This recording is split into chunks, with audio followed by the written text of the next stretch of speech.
Hi, നമസ്കാരം. എല്ലാവരും ഓണത്തിൻ്റെ തിരക്കിലായിരിക്കുന്നറിയാം. നാളെ ഉത്രാടം, മറ്റന്നാൾ തിരുവോണം.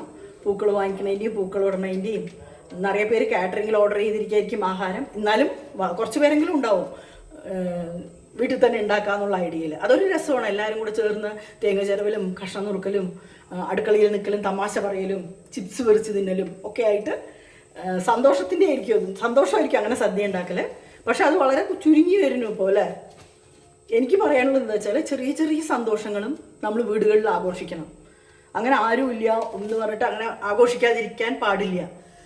കാരണം നിറയെ വീടുകളിൽ ഇപ്പോൾ മക്കളൊക്കെ കൂടെ വരാൻ ഇല്ലാത്തവരുണ്ടാവും, കൂടെ വരാൻ അവർക്ക് സൗകര്യപ്പെട്ടിട്ടുണ്ടാവില്ല, അല്ലെങ്കിൽ റിലേഷൻസ് ഒന്നും ഇല്ലാണ്ട് ഒറ്റയ്ക്ക് താമസിക്കണവരുണ്ടാവും, അല്ലെങ്കിൽ ഹസ്ബൻഡും വൈഫും തനിച്ചതാണ്. അപ്പോൾ എന്ത് ഓണം അല്ലെങ്കിൽ എന്ത് പിറന്നാൾ അങ്ങനെ വിചാരിക്കാനേ പാടില്ല. നമ്മൾ നമ്മുടേതായിട്ടുള്ള കുട്ടിയായിട്ട് ആഘോഷിക്കണം.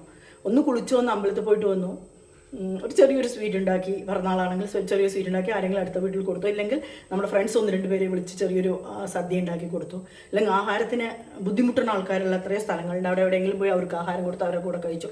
അങ്ങനെ എന്തെങ്കിലും നമ്മളെ കൊണ്ട് പറ്റണമായി നമ്മളത് ആഘോഷിക്കണം. കാരണം ചെറിയ ചെറിയ സന്തോഷങ്ങളെ നമ്മൾ വീട്ടിൽ ആഘോഷിക്കുമ്പോഴേ വീട്ടിൽ വലിയ വലിയ സന്തോഷങ്ങളും വലിയ വലിയ ആഘോഷങ്ങളും സമൃദ്ധിയും വീട്ടിൽ നിന്നറിയുള്ളൂ.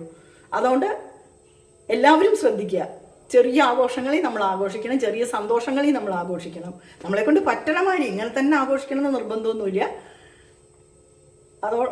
വലിയ ആഘോഷങ്ങൾ നമ്മുടെ വീട്ടിലേക്ക് വരണം എന്നുള്ള പ്രാർത്ഥനയോടെ ചെറിയ ചെറിയ സന്തോഷങ്ങൾ ആഘോഷിക്കുക. നാളെ ഉത്രാടത്തിൻ്റെ തിരക്കിലായിരിക്കും എല്ലാവരും എന്നറിയാം. എല്ലാവരുടെയും ചിപ്സും ശർക്കര വരട്ടിയും ഒക്കെ ഉണ്ടാക്കലും ഇഞ്ചിപ്പുളി അച്ചാറൊക്കെ നേരത്തെ ഉണ്ടാക്കി വെക്കുമല്ലോ, അതൊക്കെ ഉണ്ടാക്കുന്ന തിരക്കായിരിക്കും. ശരി, നടക്കട്ടെ. എല്ലാവർക്കും നാളേക്ക് അഡ്വാൻസ് ഉത്രാട ദിന ആശംസകൾ.